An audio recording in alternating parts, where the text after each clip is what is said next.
Let's see what this is going to do to our budgets and the Bay Area's economy as a whole. Breaking it down is George Nocete of Morgan Stanley Wealth Management. Good morning. Good morning. So are we going to feel this immediately?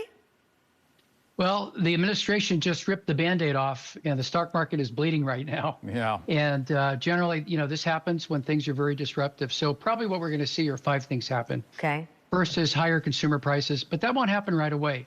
A lot of the manufacturers on the hard goods side have been front loading and bringing a lot of product ever since Donald Trump was elected. Where we're going to get really hit to see the price rises a lot sooner will be like tomatoes, avocados, a lot of those things that we import from Mexico. And then, of course, we'll see some retaliation and tariffs. Mexico will go on record on Sunday with their plan. Canada's already talked about theirs.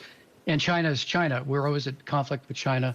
So that'll affect our Bay Area economy, national economy. We'll see lower economic growth generally. That'll make the dollar a little bit stronger, which will make exports more expensive. So what we're really waiting for is tonight, when we hear the State of the Union, and to hear the president address the pain, and then when we're going to get over that and see the positive effects of what he's doing. We saw the Dow drop more than 800 points earlier this morning. It's now down 600 points. So what is it that Wall Street is bracing for from the financial perspective?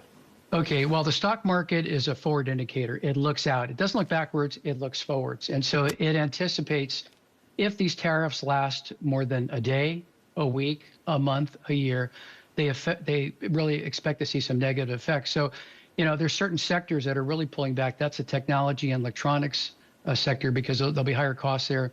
The automobile industry will be pulling back from a market perspective because of higher, costs. Our automobile industry right now produces about 16 million vehicles a year, and 10 million are produced here in the United States, but 6 million are really imported from Mexico and Europe.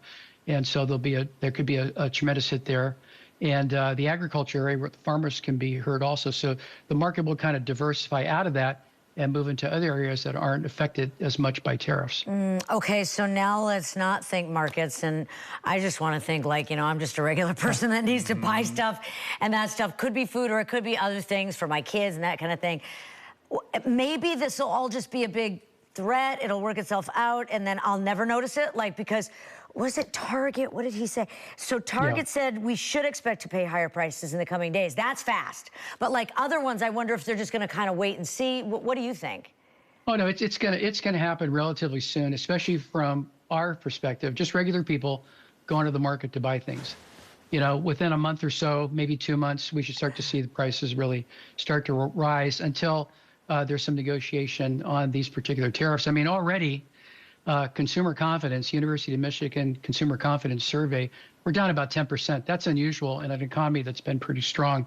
Consumer spending has decreased since the beginning of the year about 5%, just because people are worried. They have jobs right now, they're making money, but they're not confident because of the very, very severe changes in ripping this Band-Aid off as quickly as we have without kind of the understanding what the end result's going to be. But when you have consumers are fearful. Yeah. When you have like a tit for tat thing, I'm going, oh, wait a minute. It hits me on this end when I go to the store and buy my stuff, but it also hits me like if I'm a worker that's relying on exports, then it's going to hit me there too. So it's kind of a double whammy.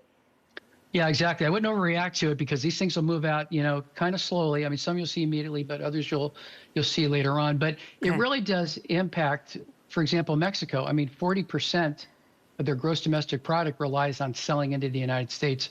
So we have a stronger position to negotiate. And it's not really clear where this negotiation is going, but it's a power tactic in order to equalize the trade balance. But right now, the trade balance has gotten way out of whack because U.S. manufacturers and retailers have been, front loading and buying a lot of product early in anticipation, so that they won't have to pass that cost on to you as much as they normally would have to do. So, because we're strong, like you're optimistic about our side of this. Is that what you're saying?